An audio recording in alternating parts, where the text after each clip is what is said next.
മരണത്തിൽ നിന്ന് ജീവന്റെ പുതുനാമ്പ് ഉയർപ്പ് നടത്തണമെങ്കിൽ സ്നേഹനദിയിലൂടെ കണ്ണീർ മഴയിലൂടെ ഏറെ മുങ്ങിത്താഴണം. പിന്നെ ഉയർന്ന് താഴ്ന്ന് വീണ്ടും പൊങ്ങണം. ആ യാത്രയുടെ ആവേഗങ്ങളും ആവർത്തനവുമാണ് ഉള്ളൊഴുക്ക് എന്ന സിനിമയിലാകെ.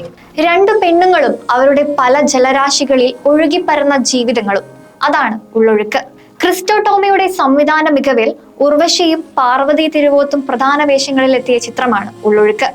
ലീലാമ്മയായി ഉർവശിയും അഞ്ജുവായി പാർവതിയും സ്ക്രീനിൽ നിറഞ്ഞാടുമ്പോൾ കണ്ടിരിക്കുന്ന പ്രേക്ഷകരുടെ മനസ്സും കണ്ണും അറിയാതെ നിറയും.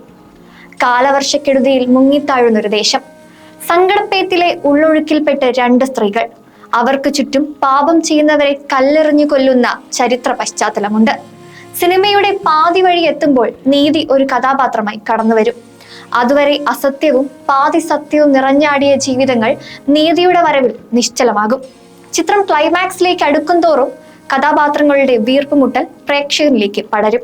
ഉള്ളൊഴുക്ക് കണ്ടിരിക്കെ ഉള്ളൊഴുകിപ്പോകും, കണ്ണും മനസ്സും നിറഞ്ഞു തുളുമ്പും. ആന്തരികമായ ഉള്ളൊഴുക്കിൽ സ്ത്രീ എന്ന നിലയിൽ നിർത്തിവിറപ്പിച്ചു, വേദനിപ്പിച്ചു. ലീലാമ്മയും അഞ്ജുവും പ്രേക്ഷക മനസ്സിനെ വലിഞ്ഞു മുറുക്കും. മഴ പിന്നെയും പിന്നെയും പെയ്തു. രണ്ടു പെൺജീവിതങ്ങൾ പുഴയായി, മഴയായി, കണ്ണീരായി.